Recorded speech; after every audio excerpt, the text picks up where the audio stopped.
Production. Amen, amen. Et nous ne sommes pas spéciaux du monde. C'est parce que c'est notre tour de prêcher, c'est pourquoi nous sommes devant vous. Alléluia. Ce n'est pas dit que si nous sommes devant vous, c'est que nous connaissons beaucoup sur tout le monde. Parce que parmi vous, il y a de ceux qui savent bien parler que nous. Mais vous êtes assis avec toute humilité. C'est parce que ce n'est pas votre tour. Et nous sommes là parce que c'est notre tour. Alléluia. J'ai béni ton humilité au nom de Jésus. Alléluia. Amen, amen. D'abord, je vais commencer à introduire mon message en disant que le corps, par définir le corps.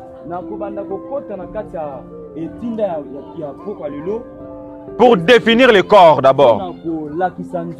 Mais avant tout cela, prenons nos Bibles dans le livre d'Ézéchiel chapitre 38. Ézéchiel 38, les versets 1er à 5. Alléluia. Est-ce qu'on peut se tenir debout pour honorer la parole de Dieu? Ézéchiel 38, le verset 1er. Je lis la parole du Seigneur au nom de Jésus. La parole de l'Éternel me fit adresser en ces mots. Fils de l'homme, tourne ta face vers... Non, pardon, l'Ézéchiel chapitre 37. La main de l'Éternel fut sur moi. Et l'Éternel me transporta en esprit. Et me déposant dans le milieu d'une vallée remplie d'ossements.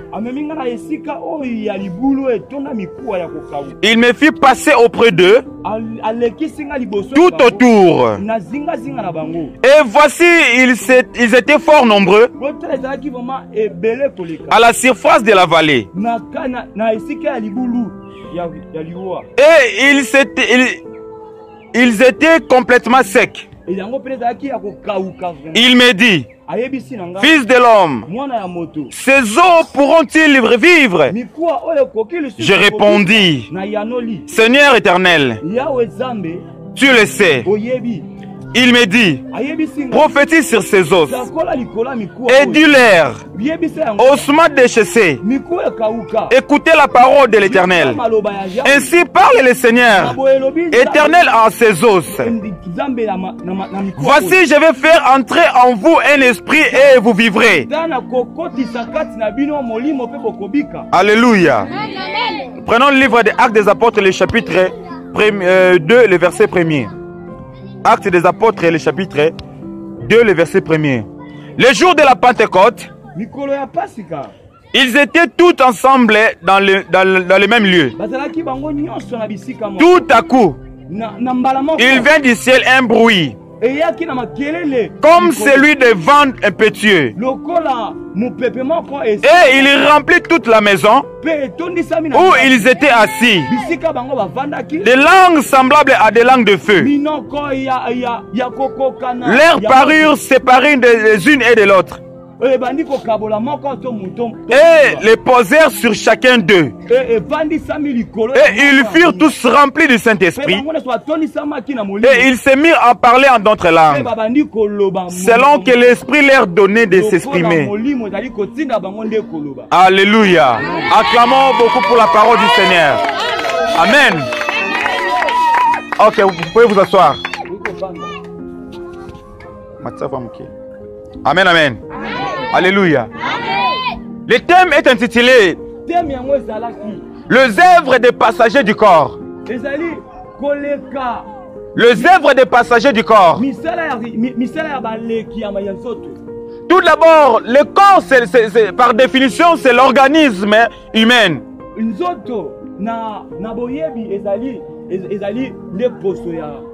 C'est l'organisme humain qui est vivant ou mort. Un corps n'est pas un corps lorsqu'il est vivant. Un corps est corps lorsqu'il est vivant et lorsqu'il est mort. Alléluia. Lorsque vous vivez, vous avez un corps. Et lorsque vous mourrez, le corps reste le corps. Mais les corps vivants, on les appelle les hommes, les humains. Et les corps morts, on les appelle les cadavres. Alléluia. Et en deuxième position, le corps d'abord, c'est aussi la maison. Voilà pourquoi la Bible dit dans Actes des Apôtres que notre Dieu n'habite pas dans des maisons faites par des mains d'hommes, mais il habite dans nos corps, précisément dans nos cœurs. Alléluia. Amen, amen. Pourquoi Dieu n'habite pas dans des maisons? Pourquoi il a fait notre corps sur des mers? C'est parce qu'il a compris que le corps aussi c'est une maison. Alléluia. Amen, amen. Je te sens pas aujourd'hui. Pourquoi? Amen, amen. Alléluia. Et voilà pourquoi la maison, le corps, c'est aussi la maison, comme je venais de dire. Et une maison contient des propriétaires et des passagers. Il y a des maisons hantées, les maisons abandonnées. Alléluia. Si une maison est abandonnée, cette maison-là n'a pas la vie. Au-delà de ça, ça va faire sortir des forêts ou des excréments et le reste. Alléluia. Alléluia. Pour qu'une maison ait la vie, cette maison doit avoir des contenus au-dedans. Alléluia. Doit avoir des gens qui possèdent cette maison. Et une maison est bénie positivement lorsqu'il est possédé par des bons passagers. Des bons passagers. Alléluia. Mais lorsque une maison reçoit des mauvais passagers, la maison change aussi, mais négativement. Lorsque vous recevez un voleur chez vous dans votre maison, la maison doit changer. L'atmosphère doit changer. À tout moment, il y aura des disputes. On a pris ceci, on a volé cela. Alléluia. Et lorsque vous êtes entouré de voleurs dans la maison, vous allez manquer ce qu'on appelle la paix. Vous n'aurez pas la paix. Mais lorsque dans la maison, vous avez reçu un roi, vous avez reçu un président, une maison aussi change. Alléluia. La maison aussi peut changer. Alléluia. Amen, amen. Je disais que si vous recevez une mauvaise personne, la personne doit changer aussi la maison. Mais négativement. Mais si vous recevez une bonne personne, cette personne-là va changer aussi votre maison. Mais positivement aussi. Voilà pourquoi au début, je vous ai posé la question. Si parmi vous, il y a de ceux qui ne sont pas encore baptisés, parce que vous devez être baptisés. Alléluia. Amen, amen. Dans la Bible où nous venons de lire, dans Ézéchiel chapitre 38, les versets 1er, 37, pardon. 37. Amen, amen. La Bible dit, Dieu a transporté Ézéchiel vers une vallée remplie d'ossements, plein d'ossements. Alléluia. Ézéchiel est devant les ossements. Et l'Éternel commence à lui poser la question. Est-ce que ces ossements pourront-ils revivre? Alléluia. Amen, amen. Ézéchiel répond à l'Éternel. Seigneur, tu le sais. Tu le sais. Moi, je ne sais rien. Absolument rien. Mais toi, tu le sais. Alléluia. Et Dieu commence à lui dire, prophétise sur ces ossements. Et au moment où Dieu le disait comme ça, Ézéchiel a commencé à prophétiser. Amen, amen. Si vous continuez la lecture, vous allez voir et constater que les ossements séchés là avaient la vie, avaient repris la vie. Alléluia. Quels sont les ossements séchés? Dans la vie de tout chacun de nous, dans le Seigneur, La vie de péché approuve que vous êtes séché. Le corps est sec. Ton corps est sec, sans vie, vide. Lorsque vous êtes en train de entretenir les péchés. Même dans l'Ézéchiel chapitre 18, la Bible dit: l'âme qui pêche est celle qui mourra. Amen, amen. Lorsque quelqu'un a traité une iniquité, c'est une personne qui est morte, totalement morte déjà. Ça ne veut pas dire que si vous marchez, ça ne veut pas dire que si vous mangez, ça ne veut pas dire que si vous habillez correctement, cela ne veut pas dire que vous êtes en vie. Mais lorsque une personne a traité une vie de péché, c'est alors que la personne est déjà morte.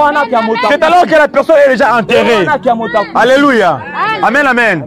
Vous allez comprendre même dans l'histoire. Amen. Et deuxième possibilité qui prouve que le corps est mort. Le corps est sec. Alléluia. C'est lorsque le corps est possédé des démons, des esprits impurs. Amen, amen. Amen, amen. Sois correct avec moi. Lorsque le corps est possédé par les esprits impurs, lorsque le corps est possédé par les démons, lorsque le corps est possédé par les diables, c'est alors que le corps est directement sec. C'est alors que le corps est directement séché. Alléluia. Dans Actes des Apôtres, je crois, non, c'est en Marc, je crois, chapitre 5. La Bible est en train de nous dire une histoire d'un fou qui était possédé. Un fou qui était possédé. Alléluia. Et l'esprit l'est transporté. Ce n'était pas lui, mais il dépendait de cet esprit-là. Si l'esprit l'impose, allez là-bas. Jette-toi là-bas, dans les feux, dans les cimetières, dans les eaux. Il va obéir. Il va obéir. Pourquoi? Parce qu'il est possédé. Et c'est pourquoi j'ai dit, il y a des gens qui sont possédés par des femmes de nuit. Il y a des gens qui sont possédés par des maris de nuit. Il y a des gens qui sont possédés par les esprits impurs. Il y a des gens qui sont possédés, mon frère, par les diables. Alléluia. C'est pourquoi tu vas comprendre. Parfois tu fais des repentances avec des larmes aux yeux. Parfois tu pleures même. Tu dis: Seigneur, plus jamais. Je ne veux plus retomber. Je me rabats pour du bon. C'est fini pour moi. Je ne veux plus commettre ce péché. Mais le demain, après-demain, le lendemain encore, vous allez retomber. Pourquoi? Parce que vous êtes possédé par les esprits impurs. Écoutez d'abord, mes frères et sœurs. Alléluia. Alléluia. Je disais, lorsque vous êtes possédé par les esprits impurs, vous pouvez mettre des principes, des garde-fous. Alléluia. Peu importe tout cela, mais lorsque l'esprit qui vous a possédé va venir et vous commence à vous pousser, voler, tricher, commettre l'adultère, faire ceci, faire du mal, tu vas le faire sans que tes forces. Pourquoi? Parce qu'en toi, il y a un esprit mauvais. Parce qu'en toi, ce n'est pas toi, mais c'est cet esprit-là qui te commande. C'est cet esprit là, comme l'esprit là qui avait possédé les fous de Gadara. Alléluia. Alléluia. Quand les fous là, ils étaient libérés de l'esprit, ils restaient simples. Et parfois même on venait, on parlait avec lui. On venait, les gens parlaient avec lui. Et on l'attachait même. On l'attachait par des fers et des chaînes. On l'attachait par des chaînes et des fers. Alléluia. Amen, amen. On l'attachait. Mais après cela, il ne tenait pas compte des fers et des chaînes. Quand les esprits là les commandaient, ils rompaient les chaînes, ils déchiraient les fers. Pourquoi? Parce qu'il y avait une force au-delà de lui. Il y avait une force négative en lui. Amen, amen. Alléluia. Vous croyez que toutes les personnes qui commettent des péchés, c'est par leurs sentiments? Non, archi faux. Parce qu'ils sont poussés par les esprits impurs. Amen, amen. C'est pourquoi le thème est intitulé les œuvres des passagers. Les œuvres des passagers. Sachons bien qu'aucun esprit n'est éternel dans les corps. Quand le corps meurt, l'esprit sort. Même le Saint-Esprit de Dieu en toi, il n'est pas éternel. Un jour, il va relâcher ton corps. Et voilà pourquoi lorsque tu es en vie, tu es en bonne santé, c'est au moment où tu vas profiter pour que le Saint-Esprit te sert, t'utilise. Lorsque tu vas être mort et enterré, alléluia, c'est alors que l'Esprit va te quitter. Amen, amen. Alléluia. Et voilà pourquoi le corps est sec encore lorsque il n'a pas le Saint-Esprit en lui. La Bible dit, c'est l'esprit qui vivifie. Ce n'est pas l'âme. Ce n'est pas le corps. Ce n'est pas ton âme. Mais c'est l'esprit qui vivifie. Alléluia. C'est l'esprit qui vivifie. Et lorsque l'esprit qui te vivifie est en toi et sur toi, tu vas vivre. Tu vas encore revivre. Alléluia. Même si tu meurs, tu seras ressuscité au jour de la rédemption, au jour de l'enlèvement. Amen, amen. Mais lorsque le Saint-Esprit est absent, et lorsque le Saint-Esprit n'est pas en toi, tu es un homme mort. Tu es une femme morte. Amen, amen. C'est pourquoi tu dois être baptisé. Tu dois être baptisé. Ce n'est pas vraiment une loi qu'on a établie avant de recevoir le Saint-Esprit. Mais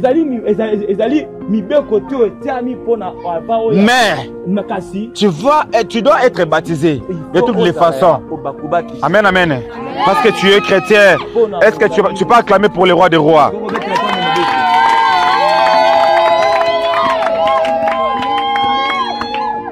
Voilà pourquoi la personne qui est animée par les esprits impurs, c'est une personne comme les ossements secs. Alléluia. Amen. Et lorsque les ossements sont séchés, la personne va forcer à craindre Dieu. La personne va promettre Dieu. Je te promets Dieu, cette fois-ci, je vais te craindre. Cette fois-ci, je vais te prier. Cette fois-ci, je vais te servir. Mais avec le temps, après le temps, la personne va lâcher. Combien de personnes ont pris des engagements? Combien de personnes ont pris des engagements de servir Dieu, mais aujourd'hui ils ne servent pas Dieu? C'est parce qu'en eux, il n'y a pas un esprit. Ces genre de personnes, ils sont comme l'apôtre Pierre. Apôtre Pierre, il était là avec Jésus-Christ. D'ailleurs, c'était lui la première personne à dire que Seigneur, on a tout laissé, on a tout abandonné et on te suit. En retour, qu'est-ce qu'on aura? Mais je me pose la question, est-ce qu'apôtre Pierre avait tout abandonné? Archi faux, non. Parce que c'était lui la première personne à régner Jésus. Est-ce que quelqu'un qui a tout abandonné peut régner Jésus? Première fois, il a régné Jésus. Oui, on a accepté. Deuxième fois, oui, on a accepté. Mais troisième fois, papa, ce n'est plus accident. Ce n'est plus un accident. C'est consciemment. Alléluia. Pourquoi? Parce qu'apôtre Pierre comptait sur soi-même, sur ses capacités. Alléluia. Mais il ne comptait pas sur lui, sur Jésus-Christ. Voilà pourquoi ce qui affirme encore, ce qui affirme encore, ce qui affirme encore, ce qui confirme encore que apôtre Pierre n'avait pas tout abandonné pour suivre Jésus.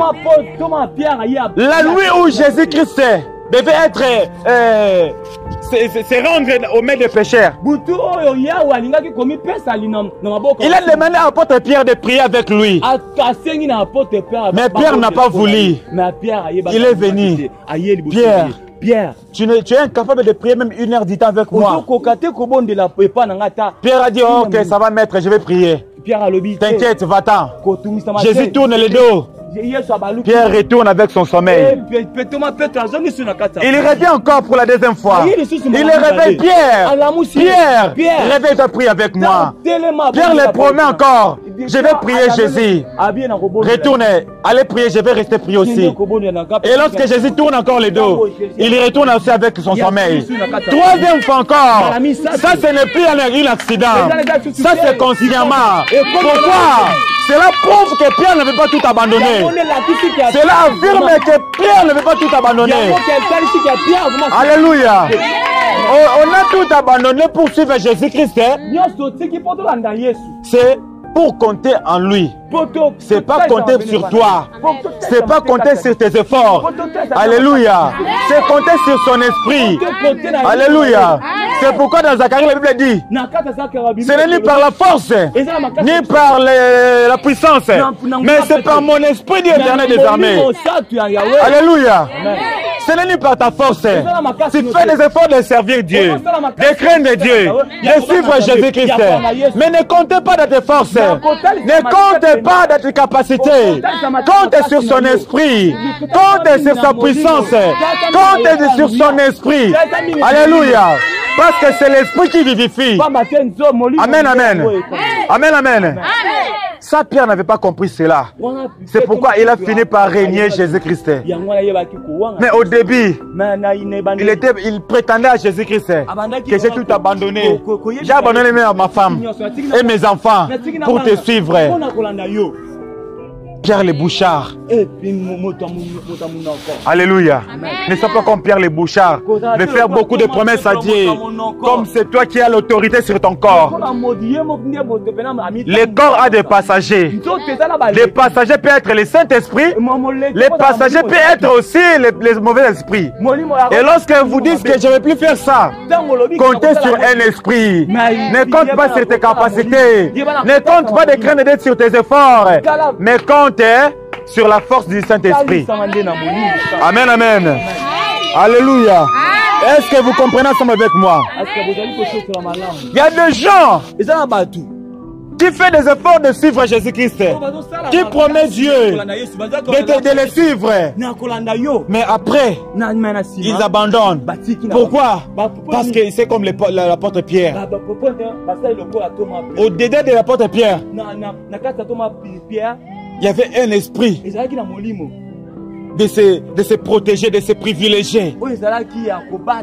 Il ne voulait pas se rendre d'être tué à cause de Jésus-Christ. Alléluia. Alléluia. Et dans la vie de tout et chacun de nous, peut-être sur ta vie aussi, il y a un esprit qui est sur toi. Voilà pourquoi le message que j'ai apporté aujourd'hui, c'est un message prophétique. C'est pourquoi je déclare sur ta vie. Si le temps passé, les diables te condamnaient, les diables te dirigeaient, les diables te possédaient, je déclare aujourd'hui, par le nom puissant de Jésus de Nazareth, que cet esprit-là te quitte au nom de Jésus. Et que tu sois revêtu d'un esprit nouveau. Amen, amen. Alléluia. C'est pourquoi dans Joël, la Bible dit, lisons la parole de Dieu. Joël, le chapitre 2, le verset 28. La Bible dit, après cela, je répandrai mon esprit sur toute chair. Vos fils et vos filles prophétiseront. Vos vieillards auront des visions et des songes, et vos jeunes gens des visions. Même les serviteurs et les servantes, dans ces jours-là, je répandrai mon esprit. Alléluia. Voilà pourquoi je condamne toutes les personnes qui interdisent aux femmes de prêcher. Voilà pourquoi je condamne toutes les personnes qui se posent au ministère des femmes. Alléluia. Dieu peut m'utiliser. Il peut aussi l'utiliser. Il ne tient plus compte du genre de personnes. Mais il tient compte de la chair. Il dit, je répandrai mon esprit sur toute chair. Vos filles et vos fils. Vos filles et vos fils. Voilà pourquoi je prophétise sur ta vie. Alléluia. Sur ta vie, je prophétise que tu sois renouvelé par un esprit nouveau, que tu sois revêtu par un esprit nouveau et que tu sois revêtu par des dons et des prophéties. Alléluia. Si tu les reçois cela au nom puissant de Jésus. Alléluia. Amen, amen. Alléluia. Pierre n'a pas compris cela. Voilà pourquoi il s'est condamné lui-même. Il s'est condamné lui-même. Il est allé, il s'est enfui. Il a commencé à pleurer. Seigneur, il a commencé à faire des repentances inutilement. Alléluia. Il n'avait pas compris quelque chose. Pierre, tu n'as pas à forcer quelque chose. Je parle maintenant à toi. Pierre, tu n'as pas à forcer quelque chose. À craindre Dieu ou quoi que ce soit. Tu n'as qu'à t'appuyer sur un esprit nouveau. Tu n'as qu'à t'appuyer à un esprit nouveau. Alléluia. Ces jours-là, ils étaient tous nombreux dans la chambre haute. Sur la chambre haute. Sur la chambre haute. Ces jours-là, l'Esprit de Dieu est descendu. Et il a revêtu tout le monde. Toutes les personnes. La Bible dit, il a commencé à parler à des langues, à des langues de feu. Amen, amen. Amen, amen. Et après cela, Pierre qui a régné Jésus-Christ, il est descendu. Il est descendu. Il a commencé à prêcher la bonne nouvelle, à dire, homme juif, homme pieux, voici, je vous présente la bonne nouvelle. Je vous présente la bonne nouvelle. Vous voulez être sauvé, recevez Jésus-Christ. Vous voulez être sauvé, n'allez pas à Zilam. Vous voulez être sauvé, n'allez pas à Timbangiste. Vous voulez être sauvé, n'allez pas à Maobouin. Vous voulez être sauvé, n'allez pas chez les Bouddhas. Si vous voulez être sauvé, juif, l'enfant de nouvelle alliance. Alléluia. Vous devez recevoir Jésus-Christ comme Seigneur et Sauveur. Vous devez être baptisé par son nom pour que vous puissiez, vous soyez sauvés. Alléluia. Alléluia. Et ce jour-là, l'Esprit est descendu. Quelle est la chambre haute? Alléluia. Qu'est-ce qu'est la chambre haute? Les chambres hautes, c'est l'intimité. D'abord, les chambres hautes, c'est d'abord l'intimité. Et l'intimité, c'est dans la présence de Dieu. L'intimité, c'est le moment de prière. L'intimité, c'est le jeûne. L'intimité, c'est la méditation de la parole. Lorsque vous êtes en train de prier Dieu, vous êtes en train de jeûner, vous êtes en train de méditer la parole de Dieu. C'est alors que vous êtes dans l'intimité avec Dieu. Et lorsque vous êtes dans l'intimité avec Dieu, c'est alors que Dieu va descendre et commencer à vous parler. Et si vous êtes encore dans l'intimité avec Dieu, alléluia, alléluia, si vous priez, vous jeûnez, ça prouve que vous êtes dans l'intimité avec Dieu. Amen, amen. Et dans l'intimité avec Dieu, vous aurez des dons. Il y a des gens qui n'ont jamais parlé en langue. Vous parlerez en langue. Il y a des gens qui sont liés par des esprits mauvais. Oh, je prophétise sur vos vies. Aujourd'hui, lorsque nous allons commencer à prier, vous serez délivrés par le nom de Jésus. Lorsque nous allons commencer à prier, vous serez délivrés par le nom de Jésus. Vous serez revêtus par un esprit nouveau qu'on appelle le Saint-Esprit de Dieu. Alléluia. Alléluia. Pierre n'avait pas compris quelque chose. C'est pourquoi il avait pleuré. C'est pourquoi toi aussi tu pleures. Quand tu tombes dans le péché, tu pleures. Ok, tu n'as pas compris. Tu n'as pas à pleurer. Rentre aux chambres hautes et évoque le Saint-Esprit. Demande à Saint-Esprit, viens Donne-moi la force. Je fais des efforts selon moi-même de craindre Dieu, d'obéir à la parole, mais je n'arrive pas. Je n'arrive pas. C'est pourquoi l'apôtre Paul avait compris cela aussi. Il a dit, les mal que j'ai, c'est ce que je tombe toujours. C'est ce que je fais toujours. Mais les biens que je vais faire, je n'arrive pas à le faire. Alléluia. Pourquoi? Parce que ce corps, lorsque l'esprit est dans ce corps, l'esprit est prisonnier de ce corps. Vous êtes prisonnier de ce corps. Le corps a plein de sentiments. Sans le Saint-Esprit, vous n'allez pas obéir à la parole. Sans le Saint-Esprit, tu peux mettre des garde-fous, des disciplines. Aujourd'hui, oui, tu vas réussir. Demain, tu vas réussir. Mais le lendemain, tu vas tomber. Pourquoi? Parce que la Bible dit, maudit soit celui qui se confie à l'homme. Ne te fie pas dans ton corps, par ton corps. Méfie-toi de ton corps.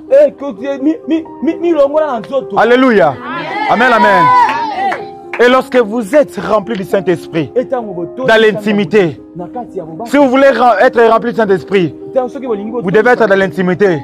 Je vais dire que l'intimité, c'est la présence de Dieu. C'est dans la prière. Lorsque vous êtes dans la prière, vous priez. Vous priez. Vous priez très bien. Vous priez très bien. Vous priez très très bien. Dieu va faire descendre son esprit dans vous. Et vous serez revêtis par un esprit nouveau. Vous allez commencer même à prophétiser. Vous aurez des dons. Vous allez commencer à voir des choses. Vous allez commencer à parler même à d'autres langues. Pourquoi? C'est pourquoi Esaïe dit, l'Esprit de l'Éternel est sur moi. Il m'a oint pour annoncer la bonne nouvelle, délier les captifs. Alléluia. Pour aller délivrer les captifs. Tu dois s'appuyer par un esprit. Amen, amen. Alléluia. Alléluia. C'est ni par la force, ni par la puissance, mais par son esprit. Dit l'Éternel des armées. Dit l'Éternel des armées. Alléluia. Moi, je peux te baptiser par d'eau. L'homme de Dieu peut te baptiser aussi par d'eau. Mais il y a une seule personne qui baptise par un esprit. C'est lui seul. Lui seul. Il s'appelle Jésus de Nazareth. Voilà pourquoi Branham ne peut jamais te baptiser par le Saint-Esprit. Voilà pourquoi Mahomet ne peut jamais te baptiser par le Saint-Esprit. Mais seul Jésus-Christ est capable de te baptiser par son Saint-Esprit. Et Jean-Baptiste a compris cela. Il a commencé à dire à la foule, moi Jean, je vous baptise par le baptême d'eau. Mais celui qui vient, lui là, il va vous baptiser par esprit et par le feu. Alléluia. Vous voulez être baptisé par un esprit. Vous devez, il faut que vous recevez Jésus-Christ comme Seigneur et Sauveur. C'est alors que vous allez être baptisé par l'esprit. Est-ce qu'il y a des gens qui veulent être baptisés par l'esprit? Il y a ceux qui veulent être baptisés en esprit. Alléluia. Alléluia. Voilà pourquoi, comme c'est un message prophétique, je ne peux pas terminer mon message seulement comme ça. Je vais clore mon message en prophétisant aussi sur ta vie. Bien-aimé de le Seigneur, si sur ta vie, il y avait des esprits impurs qui te condamnaient, qui te liaient, qui te domptaient, qui te dirigeaient, qui te guidaient, qui te manipulaient, comme les fous de Gadara. Aujourd'hui, que cet esprit-là te quitte au nom de Jésus. Que cet esprit-là te libère au nom de Jésus. Que cet esprit-là te libère au nom de Jésus. Oh, si tu l'acceptes, tu le reçois au nom de Jésus. Recevez cela au nom puissant de Jésus. Au nom de Jésus. Oui. L'apôtre Paul a commencé aussi à imposer les gens les mains. Et les gens, ils étaient baptisés aussi du Saint-Esprit. Alléluia. Prophétesse. J'ai vu dans la Bible, apôtre Paul dans l'Acte des Apôtres, il a commencé à imposer ses adeptes les mains. Alléluia.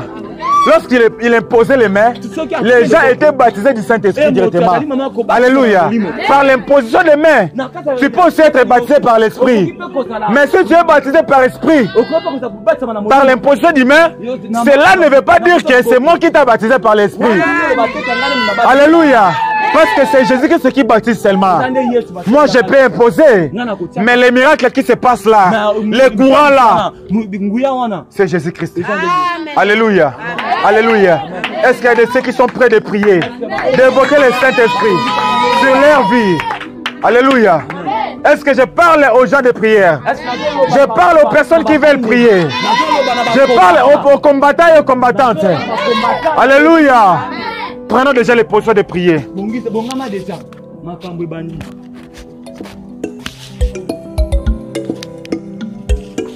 Curtis Production.